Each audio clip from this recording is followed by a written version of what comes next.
all the good conversations that come out of today's conversation. So this will be hopefully getting your consent to this meeting, that we are going to be recording it, and hopefully that's okay for you all. I imagine it's all right. Great, love the thumbs up. That's wonderful. All right, if we can go to the next slide, Nate, thank you so much. All right, so let me pause for a moment. I've introduced myself as a member of the CalSTART team. Let's go ahead, and if it's all right, I might start with our wonderful funding agency under the California Energy Commission, maybe starting off with our Commission Agreement Manager. Ben, if I can ask you to introduce yourself, and we'll quickly do introductions around our team, and then we want to go around the Technology Advisory Committee and get all of your quick introductions as well. So Ben, let me hand it over to you, my friend. Sounds great. Thanks, Alicia. Thanks, members of the committee, for joining. I am the Commission Agreement Manager for this project with EPRI CalSTART, and really excited to get your input into shaping some of the research activities and engagement activities to be most helpful to the state as we pursue these goals. Thanks, Alicia, and everybody for joining. Great. Thank you, Ben. All right, if I can ask, and help me, friends, this is a Teams meeting. We have a number of folks on. If I can ask any of our other California Energy Commission team members to go ahead and introduce yourself. Sure, Alicia. I'm Peter Chen. I work with Ben on our transportation research team at the CEC. Happy to join the meeting and continue following this project. Peter, thank you. Yeah, this is Lee Utley. I'm with the California Energy Commission in the Research and Development Division. My main focus is on integrating DERs onto the grid. Here to support Ben on this project. Thank you. Leah, thank you so much. Do we have any other partners from the Energy Commission that would like to introduce themselves? I think that's it from our side. Okay, thank you, Ben. All right, well, great. Well, let me hand it over to our prime, who is kind of overseeing the project, and CalSTART is a lucky partner in clean air crime, I guess we could say, working very closely with EPRI on this project. And let me go ahead and introduce our principal investigator. If Mark, I can hand it over to you for your introduction. Yeah, thanks. Hi, everyone. I'm really glad we can get this kicked off, and we're really excited about all of the aspects of the RHETTA project. I'm Mark Duvall. I'm the Director of Electrification and Customer Solutions at EPRI. Came to EPRI over 20 years ago, predominantly to work on electric vehicles, and so this is obviously very exciting personally for me. But I'll turn it over to the rest of the team. Watson. Great. Watson Collins here with EPRI. Sorry about my voice.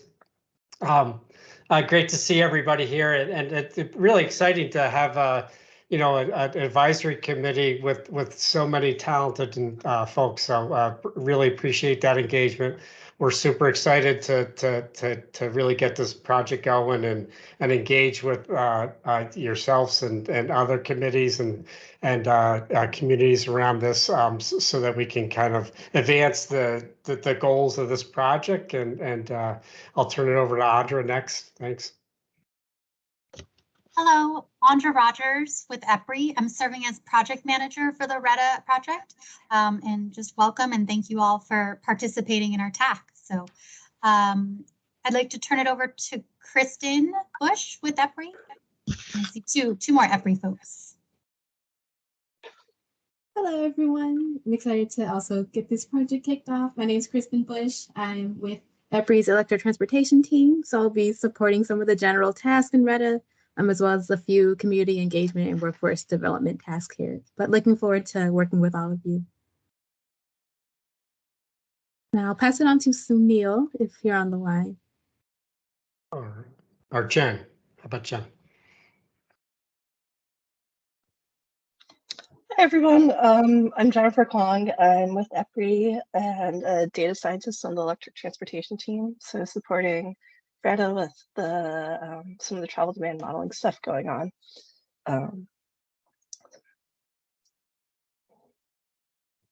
Thanks, Jen. That's all for EPRI. If we could pass it back to CalSTART. Great, thank you, team. Really appreciate your good introductions. Well, let me go ahead and hand it over to my good colleague, Jasna Tomic, to introduce herself. Thank you. So my name is Jasna Tomic, Vice President at CalSTART, and really happy to be on this large team, as you see, because it is a large project, deserving project. And just from my perspective, I think it's super exciting to see, to get to this point after years of research and working on this to get to high power charging and corridors and heavy duty electric trucks. So appreciate everybody's participation and look forward to the collaboration. And next is Kevin Walkowitz on, if you can pass it on. Yes. Yes, thank you. Yes, Kevin Walkowitz. I'm CalSTART's director of our Clean Truck and Off-Road initiative. So we're very excited to be participating, supporting this, and hoping to bring some of the connections to the clean truck industry, understanding what the fleets need, what the users need, what the trucks are capable of, but really trying to make sure that these two things align and we are able to charge these great zero emission trucks that are being introduced into the market in the next couple of years. So thrilled to be helping out on the team and great to meet everyone. Looking forward to working with everyone. Great, thanks, Kevin. And then Nate. Hello, everyone. Nate Fernandez here, Technical Project Manager #2 on the Clean Fuels and Infrastructure team alongside Alicia. And really excited to see this project making progress. Excited about the technology and also the community aspect, and looking forward to working with you all. Great, thank you so much, Nate. And then I would love to introduce a new colleague that started yesterday. Blair, if you want to introduce yourself, we're excited to have you on the team. Thanks, Alicia. Good afternoon, everyone. Blair Schlechter, Deputy Director of Innovative Infrastructure Partnerships here at CalSTART on the Clean Fuels and Infrastructure team.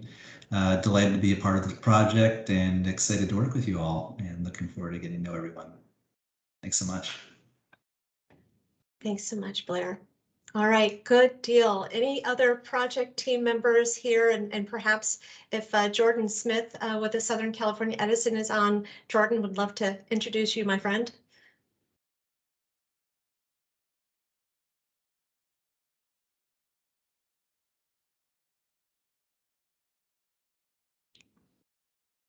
He might be joining us shortly. That's all right. Well, anyway, everyone, you've met the team. There's going to be a lot of really good partners contributing to this project beyond the EPRI, CalSTART, Southern California Edison, CEC team. We have a number of partners that are going to be supporting various elements of this project, and we'll get into that in a bit. But let's just take a quick moment, if it's all right, to just do around the room introductions. Maybe Nate, you can bring us to the next slide. We tried to capture all of those team members that we invited that may be present with us today. So hopefully we got you all, but if you're missing, we'll make sure to add your name to this great list. I will also share, we are going to have a number of stakeholders across the U.S. participating in our Technology Advisory Committee. It's really important that we're bringing in various perspectives of the industry, from utilities, from federal and state agencies, from community partners, from academia, from research, to really make sure that we're getting a well-rounded perspective in terms of how we're moving this project forward. And I'll get into the kind of the goals and objectives of the Technology Advisory Committee following the introduction of the project, but just wanted to share with you, we're really realizing that this is going to take a community to move this project forward, and so your participation is really important to us. So maybe if I can start with the partners with the California Air Resources Board that may have joined us today, if you want to introduce yourself, and please feel free to turn on your camera so we can see your faces. We would really appreciate that. Hi, Alicia. Thank you. Leslie Goodbody from California Air Resources Board. I pretty much work half-time on heavy-duty infrastructure. I'll pass it on to Catherine Garrison.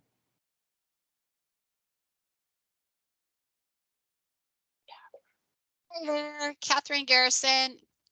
I work half-time as Leslie does, on infrastructure for Annalisa Bevins, and the other half I work on regulations and policies to reduce emission from freight. So I'm super excited about this project that's focused on those class 7 and 8 trucks. And I'll hand it over to Brandon.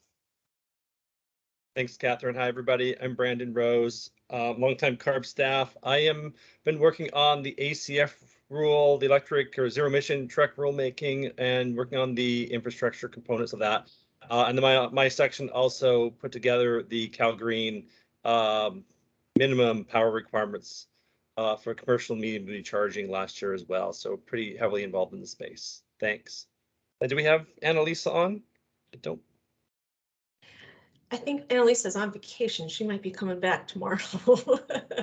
But so glad to have you guys on the team and on the call today. Thank you so much for being here. I think Matt Williams is also here from Air Resources Board. I am. I'm now back working for CARB after a short hiatus. My name is Matt Williams. I've worked for the Air Resources Board for quite a while now. For most of the time, and now I've been working on incentives. So I work on our heavy duty investment strategy, as well as our heavy duty projects through the low carbon transportation funding plan. And I also do work on many of our infrastructure initiatives. So it's good to be here. I'm very excited for the conversations today. Matt, we're glad you're back. Thanks for joining us. All right, wonderful. Thank you, CARB team. Anybody else joining us from CARB that we may have not represented or listed here? We'll make sure we get your name there. All right, Tim O'Neill from Pacific Gas and Electric, my friend, I think I saw you join us. I did, a couple minutes late, had a small issue going on, but took care of it. Howdy folks, Tim O'Neill with PG&E. I work on our EV fleet program, which is our the infrastructure assistance program when customers are putting into service medium and heavy duty fleet vehicles. So lots of activity, lots going on within the program, lots of interest. And I think we're up to about 100 signed contracts or 100 customers who are actually in the program, representing, I think it's about 25% of our vehicles, about 6,500 vehicles. So we're moving along and happy to be part of the team and contribute where we can. Tim, great to have you. Thank you for joining us. Sure thing. All right, Leela from the Port of Long Beach. Hi. Hi, I'm Leela Rao from the Port of Long Beach. I'm on the in the environmental planning group. I'm our lead staff on the Clean Truck program, and I also manage some of our demonstration technology grants. Great. Thank you, Leela. Great to have you. Tim. Hey, Tim.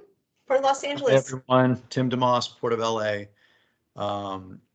We work on a lot of different strategies for zero emission trucks. And if you were listening in on our Cleaner Action Plan stakeholder meeting today, we talked about our feasibility assessments for drayage trucks and as well as our demonstrations for zero emission drayage trucks. So we're working on battery electric and hydrogen primarily. So anyways, I think Jacob's here as well from the Port of LA. Great. Yep, I'm here as well, just supporting Tim, working in our air quality team on a lot of the aforementioned clean technology projects. So happy to help. Jacob, great to have you. Thank you for being here. All right, Tyson, I don't know if Tyson was able to join us today, but let me just go ahead and acknowledge his participation in this committee and see if he's here. My good friend, John Mickulin from EPA, Region 9. You are here. Yes, you are.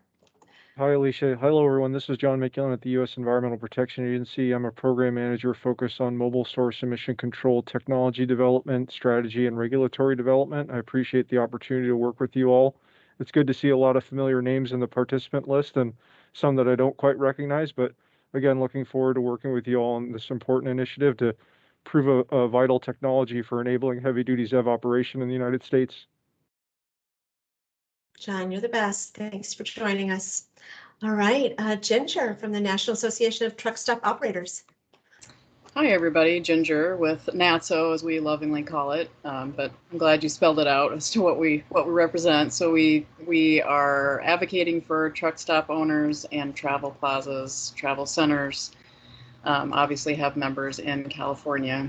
My daytime job, I'm a VP of our Alternative Fuels Council group that's part of NATSO.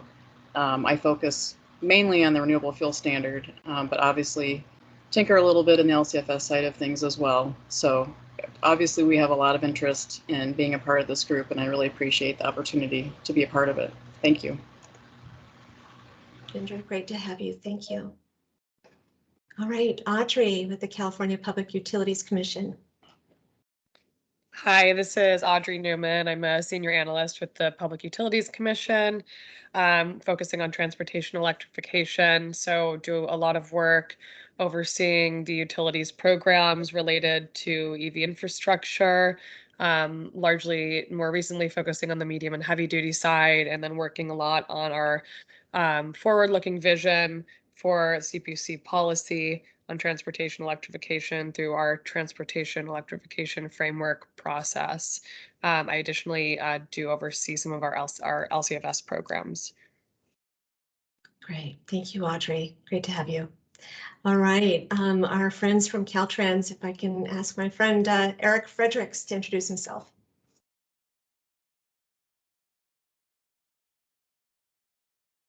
How about Hannah? I see you here. Yeah, hi, this is Hannah Walter. I'm from the California Transportation Commission, and I work on a freight program for the commission. And I also work on Senate Bill 671, which is our Clean Freight Corridor assessment for the legislature. So I'm looking forward to participating in this group. Thank you. Great, thank you, Hannah, and we'll make that correction. Sorry, I didn't mean to put you under Caltrans. Okay. No worries. Okay. We're partners. Great, well, wonderful to have you. All right, so my friends from the Sacramento Metro Air Pollution Control District, I see Jaime. Hi, Jaime, thanks for joining us. Hi, of course. Good afternoon, everybody. Jaime Lemos with Sac Metro Air District, and we oversee transportation and climate change. So that's all the incentive programs, heavy duty, and infrastructure, as well as climate change, land use, and construction mitigation. Great. And is Rafe with you as well? Yeah, hi, sorry. Rafe Porter, I'm the program manager over the incentives and land use programs that Jaime described. Thanks. Great, thanks, Rafe. Great to have you guys. All right, Mary Brazel with the Oregon Department of Transportation. Mary. Hi, everyone. Nice to see you. It's an exciting project to be working on. I'm the Transportation Electrification Program Manager at the Oregon Department of Transportation's Climate Office, and I work on all things transportation electrification there. So looking forward to being part of this group. Great to have you. And then I'm not sure if Tonya was able to join us from the Washington Department of Transportation. She had a tentative. All right, no problem. How about Todd DeYoung?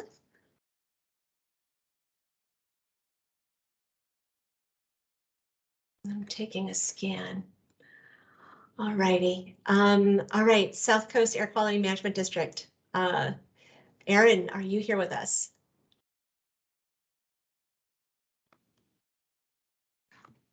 Hi, I'm not sure if Aaron was able to join us because I know he had a conflicting meeting, but I'm Patricia Kwan. I'm in the Technology Demonstration Group. I'm a program supervisor at South Coast Air Quality Management District and happy to join in. Patricia, great to have you. Thanks for being here. All right, and Yaman with the Los Angeles Department of Water and Power. Yes, hi, good afternoon, Alicia and everyone. So Yamin Nani, I'm the former Electric Transportation Program Supervisor at DWP. I ran the program from 2019 through last year. Currently, I'm the Manager of Distribution System Development at LADWP, so my responsibility involves planning out and implementing distribution system upgrades to accommodate for all the EV loads that are coming down the pipeline, including obviously from medium and heavy duty trucks. So looking forward to contributing and working with all the distinguished members of this working group. Thank you. And thanks for being here. I may have accidentally skipped over Liana. Liana, are you here? You're here. Liana Rios, EV Customer Solutions Manager at San Diego Gas and Electric. I'm responsible for the customer solutions team that is responsible for site acquisition and onboarding of customers into all of our clean transportation program offerings, which includes our Power Your Drive for Fleets program, as well as our light duty make ready charging infrastructure programs. Nice to be here. Hi, Tim. 2 times in one day. What a treat. It's my treat. I'm the lucky one. Oh, you guys are so sweet. Well, it's so great to have you. Thank you so much, Liana. And Watson, I do see your hand up, my friend. Please go ahead. Oh, sure. Alicia, could you talk about that this group actually has a second part, and there's a second meeting coming up for that other group, just so folks know that there's a broader audience here too? Oh, I will. Absolutely. I wanted to just wrap up good introductions of our partners, and I will make sure to cover that. Did we miss anybody in our partner introductions?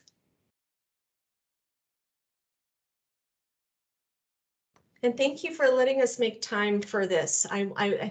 That's why we made it a 90-minute meeting, because we wanted to make sure that we had a chance to get to know each other. Many of you have worked with each other, may have participated in a call already today, but that's what's so great about this community, is that we are working together, and there's just so much work for us to do, and I appreciate you making the time for this.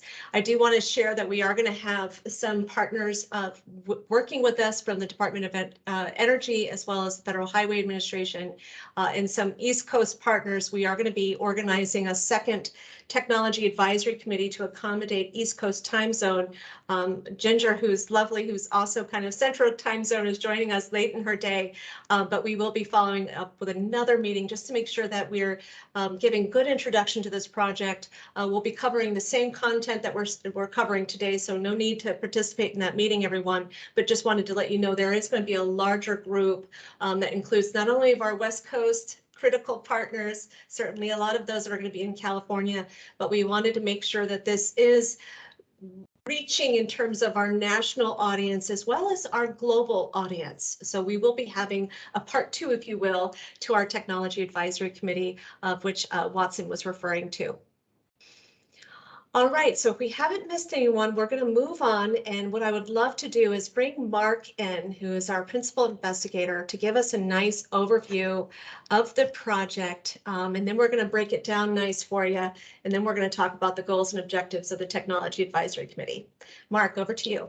Okay, thanks, Alicia. Welcome, everyone. I'm really glad we could be here today. I know this is not an insignificant amount of time, and no one needs more webcasts, but this is I think, a great way to get everyone up to speed on this project, and we're very much looking forward to your feedback and questions along the way.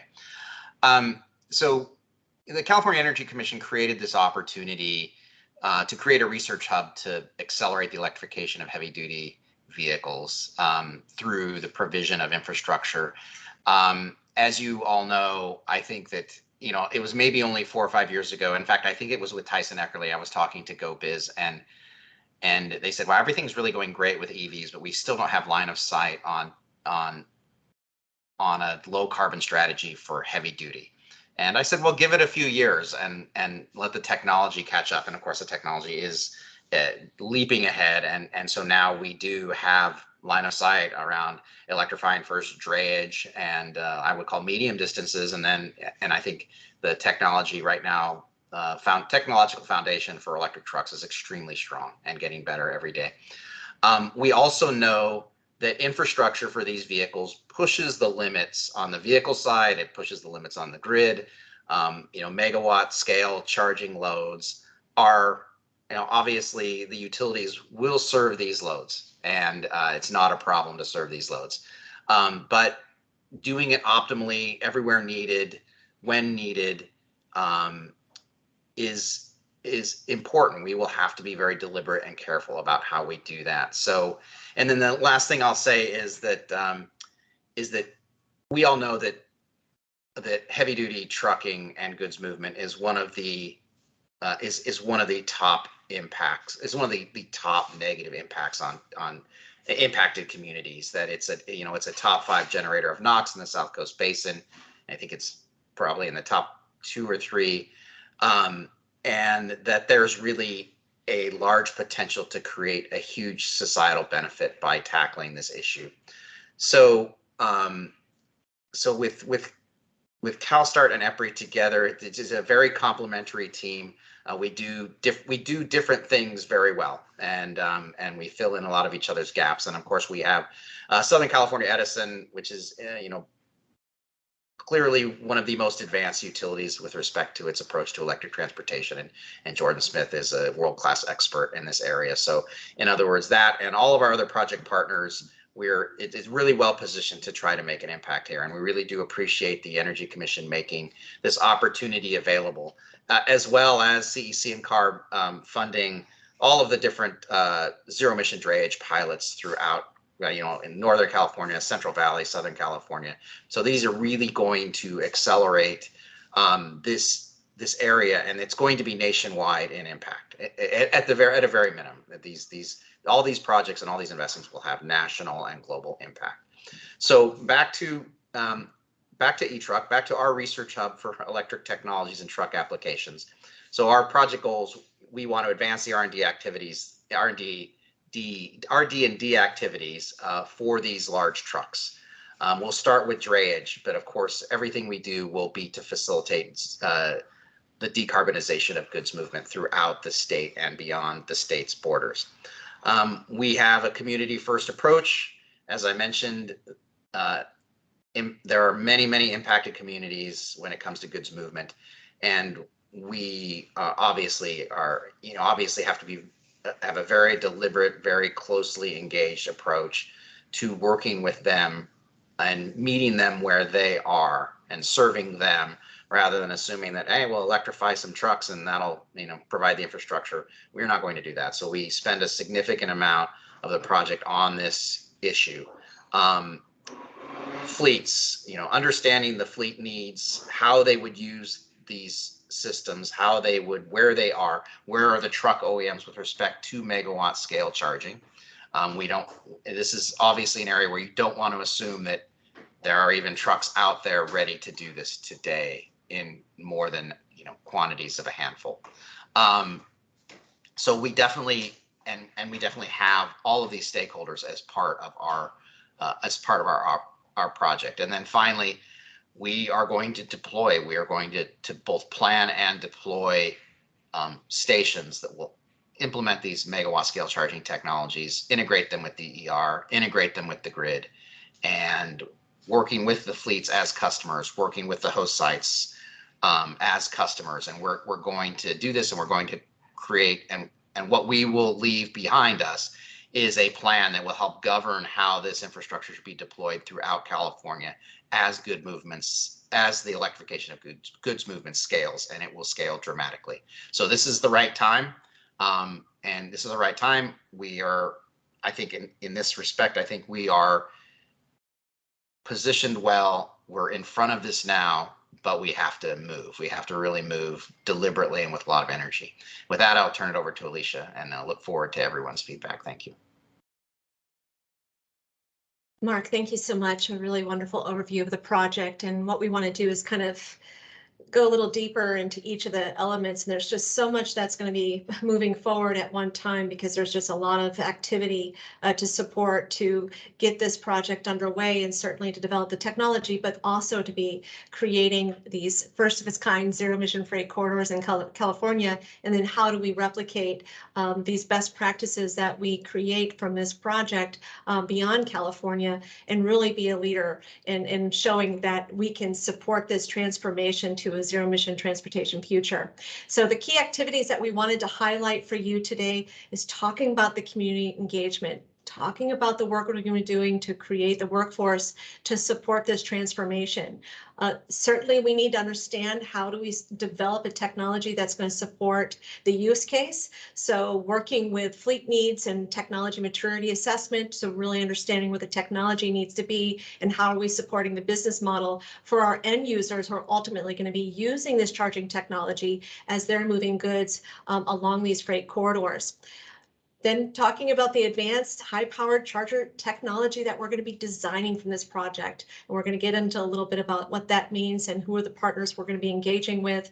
So there's this phase 1 pilot deployment. So as we develop this technology, we are going to deploy it at 2 locations. Watson's going to be getting into that very soon to share that with you. But then also as it relates to phase 2, all right, we've developed the technology. We've worked through a stakeholder-driven process to prioritize and identify where we need to place that infrastructure. Now, how are we going to build out these transportation corridors with high power charging technology? And then ultimately what we want to do is talk about the learnings that are going to come away from this project. We are going to have a website. We're going to want to make sure that this is publicly available to everyone. But along the way, along the journey, we want to make sure that we're providing tools and assets that will be able to help our partners be able to bridge this project and support it within their own state, within their own programs. What can we be doing to transfer this great knowledge and the great learnings that come away from this project? Next slide. All right, so this is a little bit of a busy slide, but there's a bit of an ecosystem that we're creating here with this project. So you can see that there's a lot going on, but in a high level, in a nutshell rather, we're really looking at this first of its kind high power charging technology. Certainly we know MCS is the standards are being developed for high power charging. Now our team is going to be taking it on to work with our industry partners on developing that technology and being able to test it, to validate it, to make sure it's working. We realize there are a number of barriers that we need to overcome. So this project is really going to identify what those barriers are and come up with solutions so that we can really advance this high power charging technology. And then working closely with our utility partner to make sure we're validating and testing it in a lab, to make sure it's safe, to make sure it's working, that we're ready to actually deploy it at the 2 sites that we're looking to deploy it at in terms of our pilot phase. Planning for public corridors. So again, that's why working with our technology advisory committee, and I'm going to get into a little bit later into our program, the 4 committees that we're going to be spearheading through this partnership to really get everybody on board, to get everybody involved in the process for planning out these transportation corridors. Many of you have been very fortunate to work with to advance planning and for the deployment of alternative fuel infrastructure along our corridors on the West Coast, working with my friend John Mickulin at EPA. So a lot of you have experience and have started to understand what are the big needs along our transportation corridors. Well, this partnership is really looking at how do we work with our utilities, work with our industry, work with our fleets, work with our communities to cite and prioritize infrastructure to build out that ecosystem that we need to see for Class 8 battery electric trucks. There's going to be a lot of outreach. There's going to be a lot of data collection and validation. Again, we're going to want to create resources to be able to report all of that. Hopefully resources that are going to help inform and give guidance to our partners, to our stakeholders that are very interested and invested in this type of project and being a part of this transformation. And at the end of the day, making sure that we're bringing benefit to our communities. Like Mark was saying, we need to make sure that they're at the table because we want to make sure we're bringing the benefit of zero emission transportation to the communities that are most impacted by freight emissions. There's a lot of good work that's underway, but there's a lot of good work that needs to be done. And we're learning that we need to be working with communities. And that's why we're calling this a community first project, because we want to be intentional with their collaboration as a partner. You can see on the left side of your screen, all the various partners we're going to be working with on this project, and certainly the stakeholder community we're going to be working with. So this is going to be a highly engaging project. We're going to be working with partners, like I said, across the state, across the region, across the US, and potentially across the globe. Next slide. Real quickly, I will give you a good overview of the committee work that we're going to be doing. The Technology Advisory Committee, what we're inviting you all to participate in. That's the overarching committee of the project. But we're going to have some really great committees that are going to be supporting various work streams of the project. And I'll get into that a little bit more and provide additional detail. But I wanted to share with you, because we realize that we need to have so many involved, that there is a role for everyone to play in this project. And by organizing it and orchestrating in a way that's thoughtful and intentional with very clear activities. We've developed 4 committees to support those work streams. So we'll be giving you a nice overview of what that looks like and what that means and how you might, get yourself involved in some of the other committee work that we're going to be doing. Next slide. I'm going to hand it over to Watson. He's going to talk a little bit more about the technology and the technology deployment and the validation, working with our good partners at Southern California Edison. Watson, let me hand it over to you for the next 2 slides. Yeah, no, great, thank you. And what's exciting about this project to me is it includes all the planning activities and community engagement activities, and modeling and all that, but it also connects in with a lab setting that we're going to develop and a deployment at pilot sites. So we're going to develop as far as accelerating this high power truck charging. We're actually going to have a test facility being developed at the SCE's, Southern Cal Edison's Pomona facility, which is kind of near the red dot in that inland empire. It's kind of in that general area.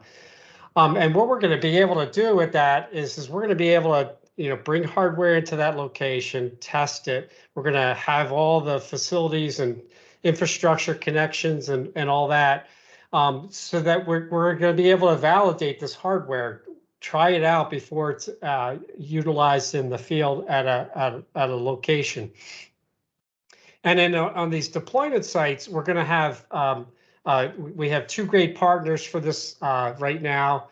One is around the ports at MHX Logistics, their logistics operator. And then the second location is the Travel Centers of America out in Ontario, again, near that red dot in the Inland Empire.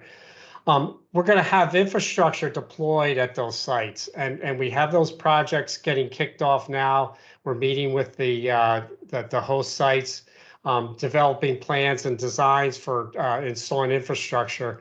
But what we're going to be able to do with these sites is develop a lot of lessons learned, understand what it takes to build this infrastructure at commercial sites. And then really it provides that information that helps us understand what the scale up looks like and how we expand across the state.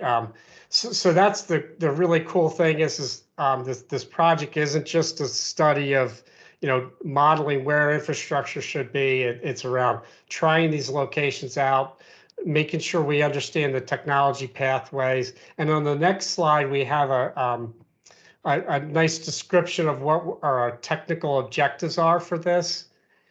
And I know the left brain folks will connect on this first bullet, and they'll be out with calculators figuring out what this means. But what that means is that we'll be looking at 1.2 megawatt charging for vehicles. This is the MCS connector, that megawatt charging standards connector. That's what we're aiming for, and we'll be advancing the technology for that. We want to have open standards for connectors and communications around this. And as you look at this, we want to make sure that scalability and modularity is built into what we're doing. We want to make sure that the CEC has mentioned this build once approach, but or dig once, excuse me. We want to make sure that we're setting up pathways with a lot of this infrastructure so that we have a easier ability to scale up over time. And then there's some really aggressive cost targets we have here, around $500 a kW for the infrastructure. So really aggressive targets there on what we're aiming for to develop this. But we think some of those targets are really important to the scalability of what's happening next with this. But I'll pause for questions if anybody has questions about the the pilot sites, the demonstration lab, the lab, or the charging technology objectives here we have. And Watson, if it's all right, we'll continue to go through if folks can write their questions down, let's hold them to the end of the presentation, because I want to make sure we have good time for discussion. Perfect. Okay.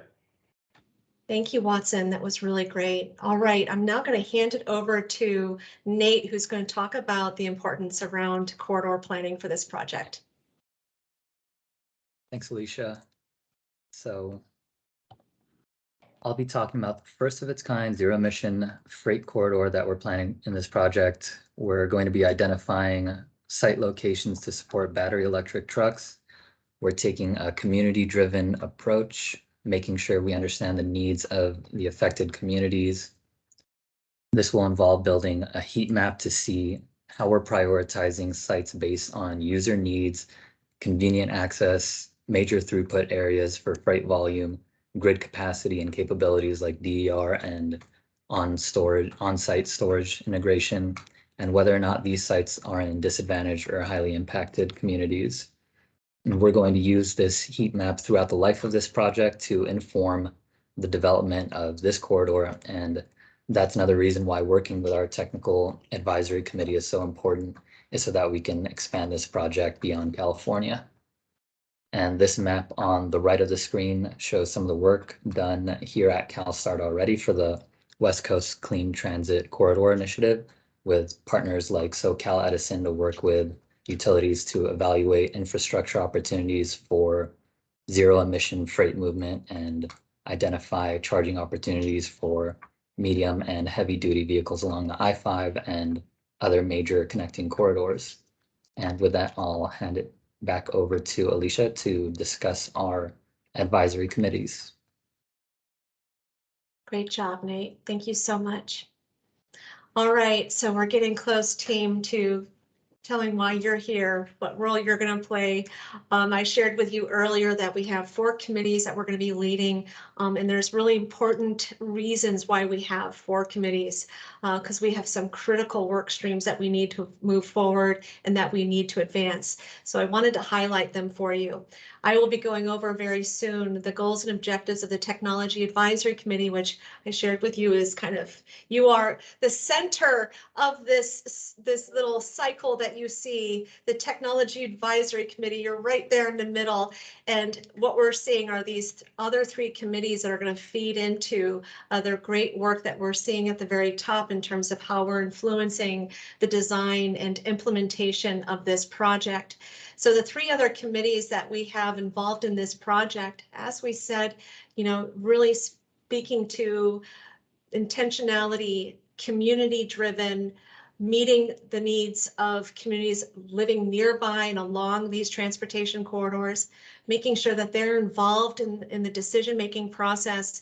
We are going to be moving forward with a Community First Technology Advisory Committee. We've brought on our really good equity partner, Grid Alternatives, to support us with the boots on the ground outreach in terms of building that network, building that committee based on the communities that are living nearby and are impacted by the transportation emissions along these transportation corridors. I should also note, and many of you may know, that a lot of our independent owner operators that are serving the ports that are, as you saw that map from the Inland Empire to the San Pedro Bay ports, a lot of our independent owner operators, our small fleets, live in these communities. So it's important that we're engaging with small fleets and independent owner operators as well, as we're really thinking about how we're prioritizing the location of charging, making sure that they have a say of what's important around the equity strategy of this project. So we're going to be regularly convening with community leadership throughout California to be a part of this project. We're hoping that we can learn how to be effective at working with communities, because I think, as you're seeing, even with the Biden administration, there's a lot of focus around community engagement and equity. This project is critical at making sure that we learn how to get it right as we're looking at the importance of reducing freight emissions. So we're really excited to work with our partners at GRID to move forward with this Community First Technology Advisory Committee. We also know that we need to build the workforce that's going to support with the deployment of the charging technology to support this transformation for zero emission transportation for our medium and heavy duty market. So we are going to be carrying out a committee focused on workforce development so that we can begin to work with local academia, whether it's high schools and community colleges and universities, working with our industry partners, working with our utility partners, working with our community partners to look at how we can create and empower a workforce that's going to support not only this project, but the industry. So we're going to have a dedicated committee that's focused on workforce development. Another very important committee that we're going to be moving forward is our Industry Technology Advisory Committee. Now, this group is going to include our manufacturers of charging technologies, of our trucks, of our infrastructure solution providers, our utilities, various partners that want to be a part of developing the technology and deploying the technology that's going to be supporting this project. We're going to be working very closely with this committee on evaluating the fleet needs assessment, understanding the technology needs. When it comes to actually developing the technology, it's this committee that we're going to be tapping to identify those technology partners that are going to be helping us to create that technology.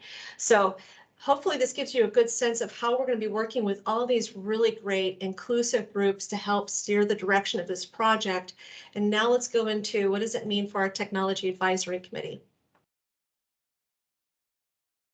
All right.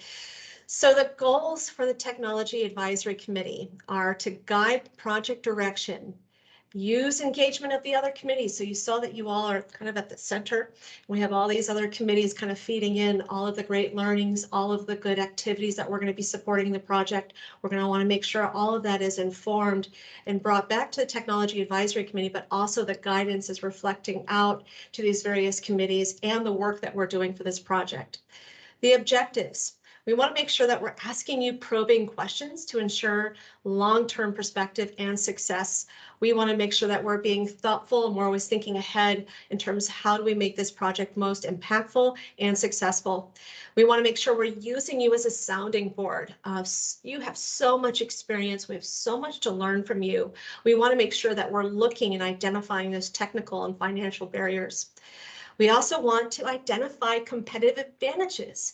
If we're looking at high power charging at a truck stop, what are some innovative business models that we can be looking at deploying and supporting, especially, working, Ginger, with you, with our partners with NATSO, like how do we work with our truck stop operators to create innovative business models where it makes business sense as we're looking at developing megawatt charging for Class 8 battery electric trucks. This is really important. This is the type of guidance and information and ideas and brainstorming we want to get from this group. We also want to look at how we're going to be expanding beyond this partnership. How can this project continue to take its own life to carry on the benefits of advancing innovative technology and partnerships so that we can grow this industry in a meaningful way?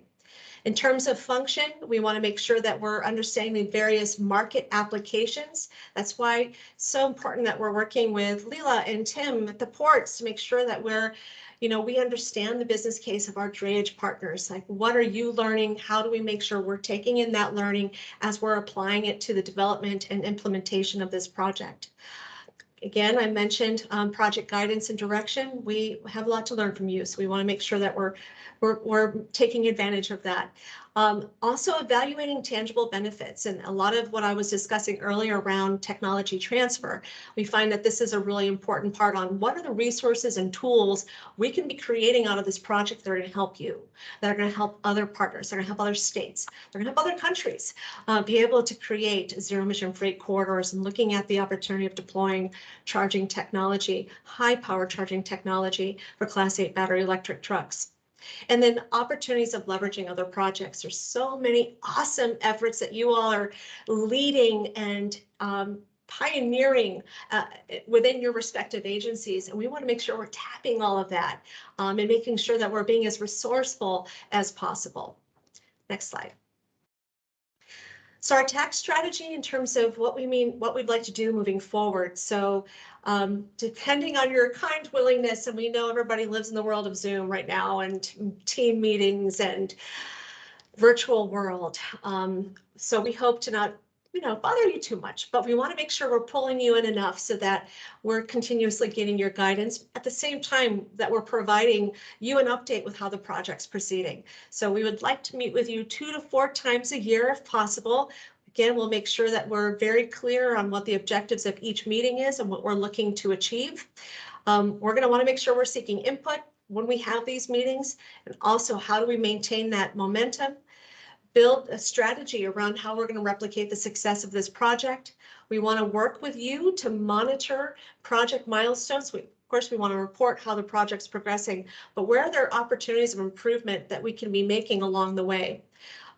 Tracking critical learnings, again, technology transfer. We want to make sure that we're getting this all down so that we can learn from possible failures, but make sure that we're definitely promoting the successes of the project. So there's just so much to learn from this project since it is first of its kind.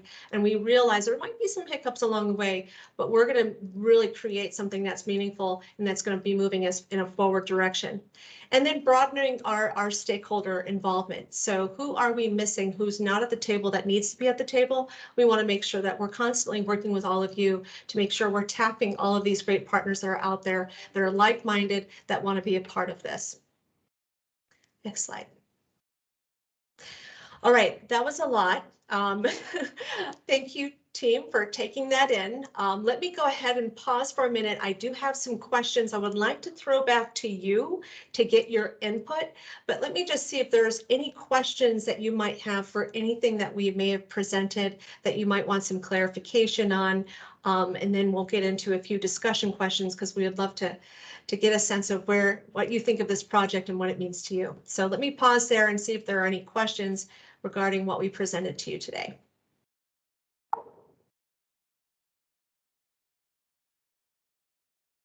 And I will look for that raised hand function. All right, Mary, go ahead. Yeah, I just was curious. It sounds fantastic. Can you hear me? Yes. Okay, great. I was wondering, what is the timeline? And it sounds as though the project is already underway. So where are you in the active work of the project, and how long are you anticipating this project is going to span? Great. Well, maybe what I'll do is, Nate, can you quickly jump a couple slides to the near-term actions? And then what I might do is call on Andra, our wonderful project manager for EPRI, to talk a little bit about the timeline for the project. So we're in the early phase. I might just highlight to you all kind of what are in our immediate actions in terms of next steps. And then Andra, if you want to speak to kind of where that means in terms of our phase of where we are in our timeline. So just real quickly, I'm in the process of working with our team to launch these 4 incredible committees. We're also going to be moving forward with a fleet needs and battery electric vehicle truck technology assessment. We're going to be identifying technology partners through our industry technology advisory committee to support with technology development. We're developing a website, and we're also going to be creating a heat map to support our corridor planning process. We're also currently coordinating with our site hosts that Watson had mentioned to you all. And then we're working very closely with the Southern California Edison on lab preparation. So as we get in the process of developing the technology, making sure that we have the lab ready to go to validate and test the technology. That's our near-term actions for the project. Andra, do you want to speak a little bit to the timeline of the project? Sure. This project is a 3.5-year long project. We started, our start date was November, but we really started working in December. So we are in the second quarter of the project, and a lot of our work has been around our task 2 efforts, or our community engagement. And we've also started some of the fleet needs and technology assessment work. So a lot of our work has been focused on task 2 and task 3. This project does go all the way out to 2025. Other things that we've started are looking at the lab and the equipment that goes into the lab. And we're beginning work with the sites as well. So we're at the beginning stages of quite a few of our tasks. Thank you, Andra. Appreciate you. Sure. Mary, I hope that was helpful to give you a sense. So there's some good time.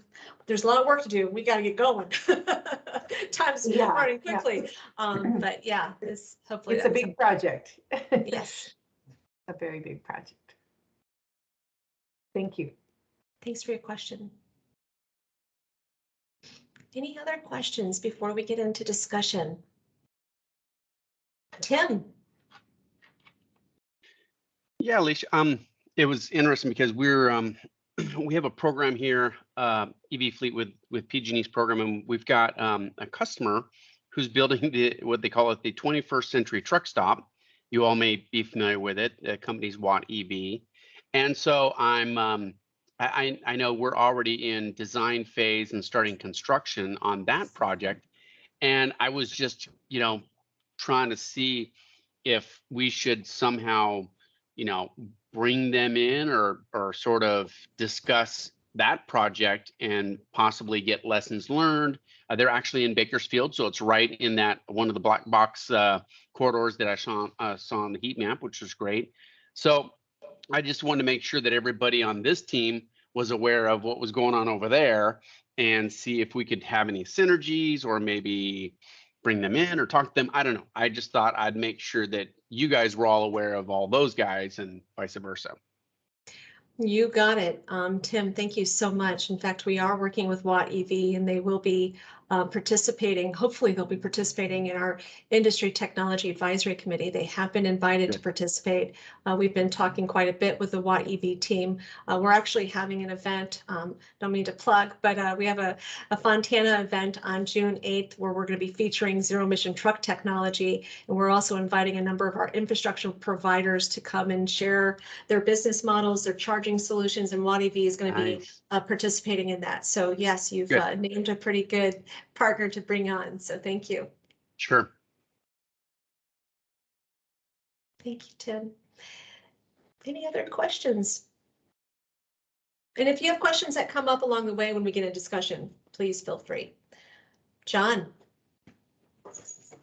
Yeah, hey, Alicia and everyone else. Thanks for the rundown on kind of the timeline and tasks for the project. It's always nice to know kind of where you are and where you're headed and what steps are between then and now.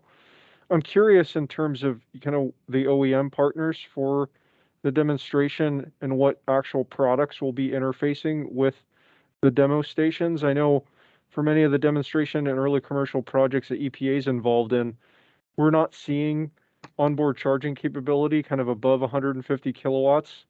And so I'm wondering kind of when you guys are anticipating locking in commitments for a sufficient charging bus that can actually accept this volume of power for an active medium or heavy duty battery electric vehicle. So could you provide some insights there? Sure can. You've hit it on the head, and that's a big part of the Industry Technology Advisory Committee. We're bringing in all the truck OEMs to be a part of that committee, and we've started talking to them as well in terms of who might we be able to work with that might be supporting as we're looking at, developing the high power charging technology, making sure we have the truck that's ready to receive that level of power. I don't know if Kevin Walkowitz, if you're still on the phone, my friend, do you want to speak a little bit to some of the truck OEM partners we're going to be engaging with? Sure. Yeah, I'm still here. I guess, any of the OEMs that are thinking about putting full electric trucks out there with high power charging capabilities. So the big names that you've heard of, from PACCAR, Peterbilt, Kenworth, Daimler Truck, as well as, Tesla's. We've had discussions with them, some discussions around when those trucks might be available to utilize some of that high power charging, but they're definitely interested in building out a network and being able to use it. So we've had plenty of discussions with them. Navistar as well. So all those usually the big traditional OEMs that are looking to electrify their the Class 8 trucks that would be first using these high power charging corridors are the ones that we've engaged with first. But we're open to bringing others on board that would be potentially using that charging network as well. So that's just not set in stone yet, but those are the types of folks that we've been having conversations with. Kevin, you're the best. Thank you so much. I will also just add, John, that we've been talking to some pretty big fleets too that are very interested in this project, which is really great. So yeah, we're definitely planting a lot of seeds, and hopefully we can see a lot come out of the project partnership in terms of the OEMs, the fleets, and the technology, the infrastructure solution providers that are going to be a part of the project. So we've started a lot of those conversations pre-kicking off the committee. So hopefully we have a really robust and strong committee as we kick off the more technical element of our project. Thanks, guys. Appreciate the response. You got it. All right, Nate, maybe what I might do, my friend, is ask you to go to the discussion slide with the 3 questions. And I've challenged dear Nate with taking notes while you respond to these questions, but he can do it. All right, so maybe I'll just open it up, and depending on what strikes you, you can tell us what you think. But what we wanted to hear from you is how this project aligns with your own respective agency, company goals and objectives. What does this project mean to you? I think the other thing we would love to know is, how do we define project success in your mind? What does success look like as you look at this big project? And then lastly, as we are talking about a first of its kind project and we're talking about the opportunities of replication, what are some of the factors that come to your mind that need to be considered as we're thinking about opportunities of replication? So these are 3 important questions that we wanted to get your input on, because, you know, I think we'll learn a lot from you as our technology advisory committee, how we can make sure that we are aligning with your goals, that we are learning from you, that we are thinking ahead and innovatively about this project. So let me pause there and see if there are any first takers before I call on you, as some of you know I like to do. Yay, Tim, I'll let you go first. Yeah, you know, one of the things I think that's important, and I think you know, most of the folks on this call are aware of this, but from a utility standpoint, you know, you can't just have anybody say, hey, I want a 4 megawatt truck stop here, I want a 20 megawatt here, it just doesn't happen that way, because we don't have the capacity on the grid in various areas to be able to do that. That's why I think it's important for moving forward to also map where you have locations that work within those corridors, where we also have either available capacity transmission lines or high voltage distribution lines, something like that, which really helps identify where the areas are where the utility has the capacity to have somebody tag in and tap into something where we can deliver a lot of power quickly, sort of a scenario. The second thing is, of course, is such as what's going on with Watt EV and the research we're helping them do is trying to see if there's a way that this is in an area that can provide, you know, open land next to it for photovoltaic, or to get some solar in there so that they can try to supply most of their electric need with solar, if that's an option, if that's something that wants to happen by the truck stop, you know, owners, as far as doing this. Just 2 things I was thinking about, just to kick everybody off. That was just for you, Alicia. Oh, you're the best. Tim, can always count on you. Thanks. Thank you so much. That's great. Sure.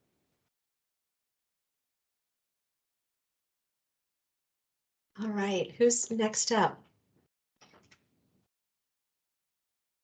And maybe if it's all right, I can call on our port friends to share your perspective. I mean, Tim, you were just talking about a Clean Air Action Plan meeting that you had today.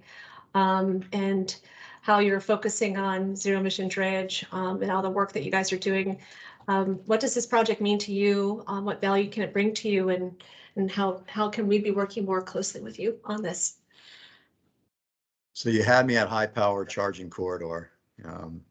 That was good to hear. As most of you or several of you may know, the port's Clean Air Action Plan has a goal to get to zero emission drayage by 2035. And actually that goal is, there's a state of California governor's order to match that goal for drayage trucks as well. So here we are in 2035. The person that's typing on the screen. Anyhow, here we are in 2022, and we're starting to see manufacturers step in.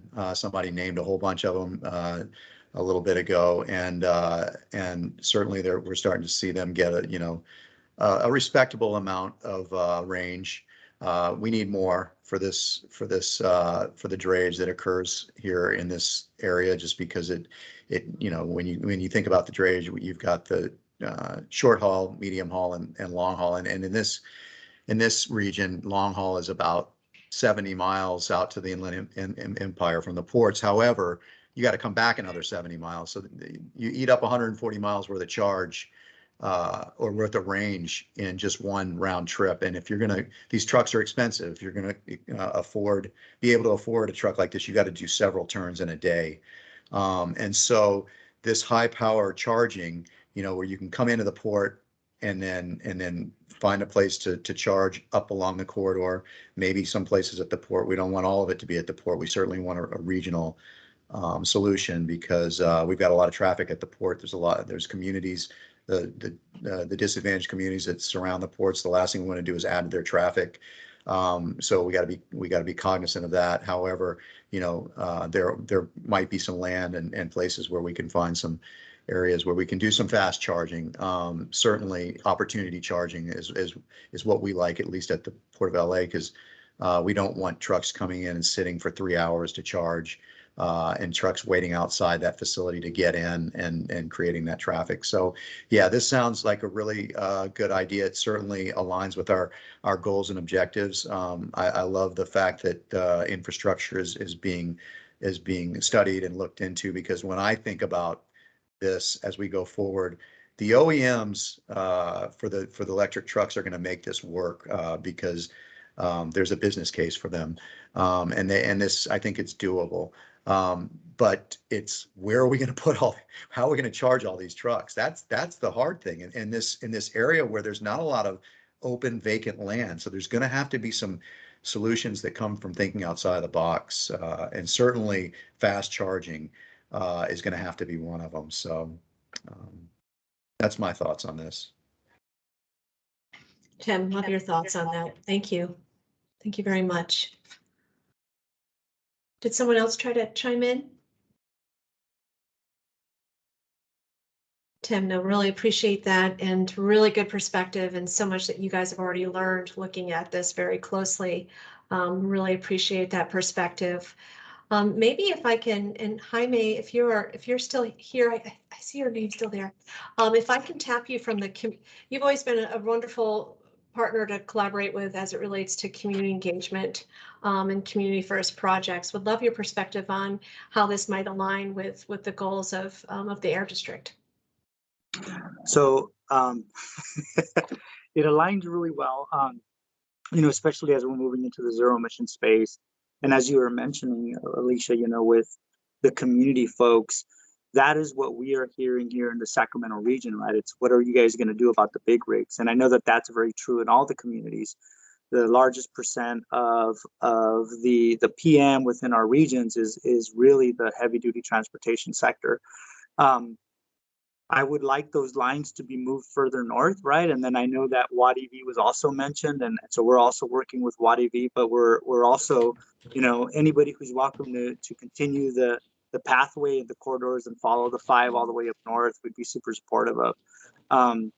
So everything that we have heard so far aligns with everything that we want to do.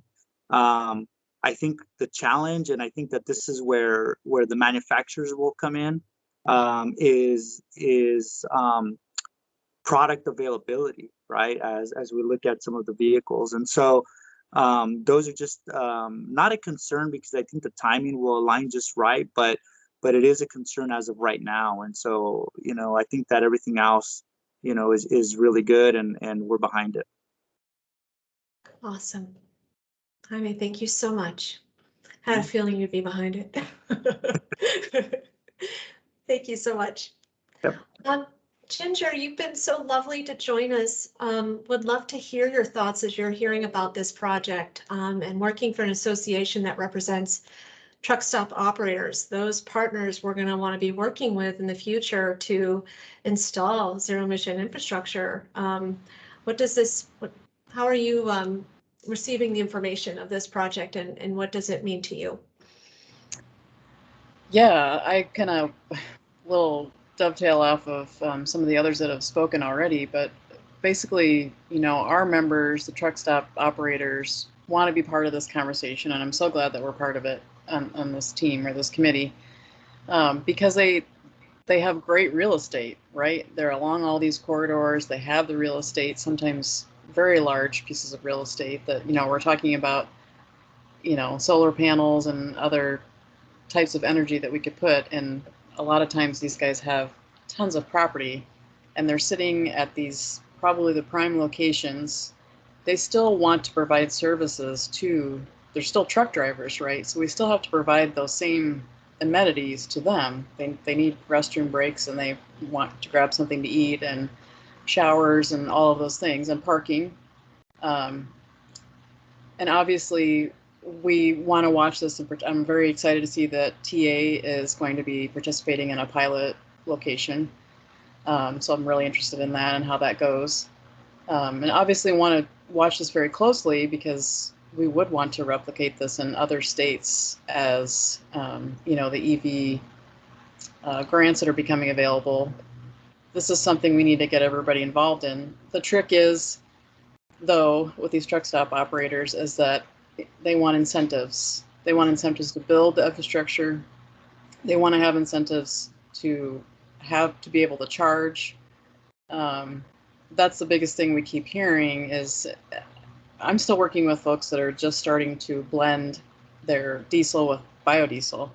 So to get them to jump to this, to the EV is big. So they're waiting to hear all these big announcements, maybe outside of California, you know, that there's going to be this corridor, and there will be, you know, if they build it, they will come. There will be EV trucks that they, you know, they're very interested to know what kind of business or what kind of different amenities maybe that these truck drivers may need besides providing the EV charging. So it's kind of a whole new business model that I know not very many people know a lot about yet. But these guys are definitely interested in knowing, and I just think they have the great locations to be able to at least, I see some piloting already, but be a part of the solution for the infrastructure. Wonderful. Ginger, thank you so much. We're so lucky to have you on the committee, and appreciate you representing that voice, because that's exactly what we need to hear, are kind of what's important to truck stop operators. How do we work with them? How do we overcome the, you know, some of the barriers that we see in terms of technology adoption? What can we do to incentivize them? How do we move away from incentives? How do we create this to be a business model that's attractive? So really, really appreciate your involvement in this project. So thank you so much. Maybe Nate, just in essence of time, let's go to the next question. I would love to tap some of you on what does success look like to you for this project? And if you all don't mind, I might just call out some of the folks I haven't heard from yet. But Leslie, you've always been a great partner, Leslie Goodbody, with California Air Resources Board, and you've certainly been through the trials and tribulations of infrastructure deployment. What does success look like from your perspective? You know, I've been listening really closely to Ginger, because I think success for this project means success for the truck stop operators and at the same time for the fleets.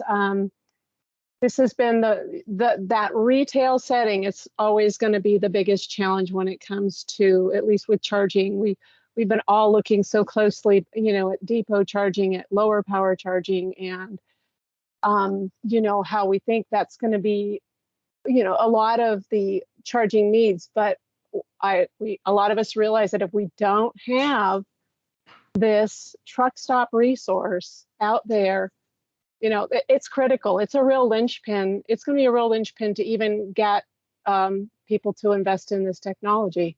And so I'm really happy to hear what Ginger has to say. I'm really glad you're involved because I really think that voice is probably about almost just as critical as the trucker's voice. So a successful project to me, of course, looks like a successful business model for the travel centers and the pilots and all of them, because that is what the truckers are used to. And I'm really happy to see this project take off. Awesome. Thank you so much, Leslie. Let me see if Patricia from South Coast Air Quality Management District, we've been working with South Coast for so long on so many of these zero emission clean freight projects. What does success look like from your perspective? Oh, thanks for giving me an opportunity to comment on this. I think there's a lot of complexities and potential benefits in a project like this. So I'll maybe just touch on a couple that come to mind right now. One is that I think success is that the high-powered charging and what that looks like that comes out of this project is something that ideally would align with OEM's future plans for their battery electric trucks and increasing the range and be compatible with their technology. So I think we should obviously partner closely with some of these OEMs that are going in that direction in the next, couple years, and see if we can kind of sort of dovetail some joint purposes to make sure that the trucks that they're developing could also perhaps be used as a test bed for the fast, high-powered charging that develops out of this project. So that's one.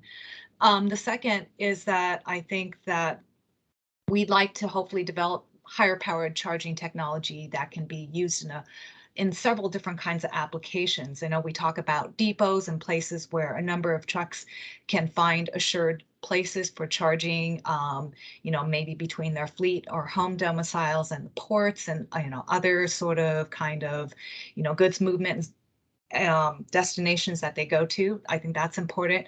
But I also think that cracking that nut about finding or creating charging solutions for owner operators and technology that's compatible with that is also something that we'd love to see come out of this project, so that as many trucks and operators can benefit as possible. So I think those are some of the things I'm looking forward to seeing. That's wonderful. Thank you so much. That's really great. Patricia, so glad that you are here with us today. Really good perspective. And I just wanted to also acknowledge that folks have been leaving some nice notes in chat. And I appreciate everyone's participation who might have to jump off. Also want to acknowledge that Liat is also noting here that he's the Commission Agreement Manager for the Watt EV project in Bakersfield and the TA operating project in Ontario. Woohoo! Liat, great. We're glad we have you on our team. And also I'm seeing a note from Yaman who had to jump off, but he wanted to say that success from his perspective is that out of this study, utilities will be able to quantify, anticipate, and proactively prepare their distribution systems to accommodate, interconnect, and serve megawatt charging in a reliable and cost-effective way. That's a really wonderful addition. Thank you so much. And Leanne, I see that you have to jump. Thank you so much for being with us. All right, well, team, I do want to acknowledge that we've definitely been grabbing ear for a while here and really appreciate your good discussion here. Maybe we'll take one more last comment before we wrap up with next steps. And then contact information for Nate and I as we'll be coordinating these meetings going forward. Any last thoughts before we wrap up today? I can jump in really quick and just say, wanted to piggyback off of that cost comment. I think considering, how you can install these really large systems in places where potentially, where possible, there is some capacity to reduce that cost burden both on customers and on ratepayers. That's going to be something that really is critical to what we're thinking about at the CPUC.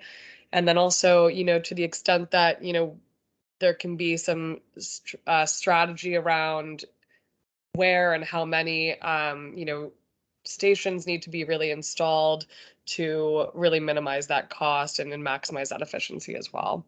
But, agree with a lot of what everybody else has said too. Audrey, thank you so much. So good to have your perspective from the CPUC, share insights on what you think. Thank you so much. Good. Glad that you spoke up. And Mary, I did acknowledge that your hand was up and you turned your video on. Maybe we'll close things up and give you the last word from our discussion. I thought you were going to just take one more, so I wasn't going to jump in. But obviously, I am in Oregon. I'm the Oregon Department of Transportation Electrification Program Manager, and we are very interested in trying to ensure that what lessons learned in California translate all the way up, and I can speak for Tonya Buell as well, from the I-5 through Oregon and into Washington, that's really going to be critical for the utility of truck electrification. And so what I really hope that we can do out of this first kind of success here would be to take the lessons learned and make sure that the utilities and the project partners, potential project partners in other states are able to take advantage of the lessons learned, and also that there will be some level of effort to try and utilize some of the, say, the Section 11401 funding that will be coming out of the Infrastructure Investment and Jobs Act that could be alternate fuel corridor focused, that maybe some of that funding could go towards trying to expand project pilots into other states.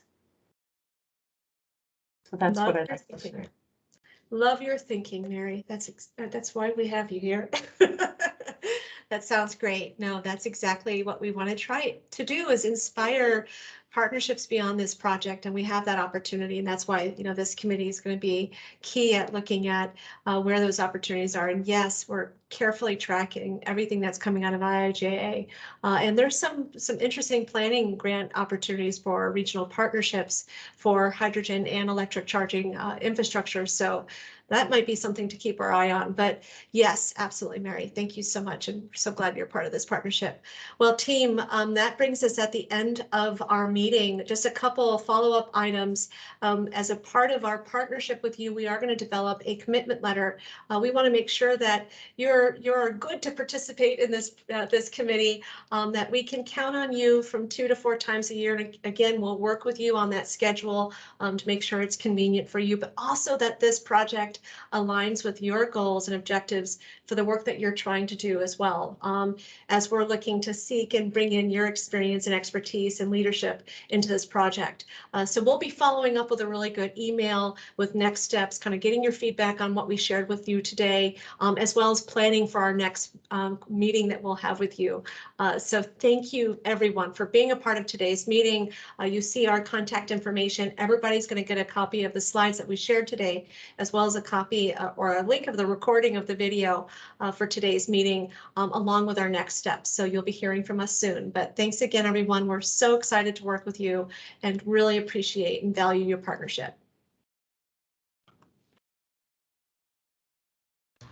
Thank you. Thanks, everyone. Take care. Thank you. Take care, all. Take care.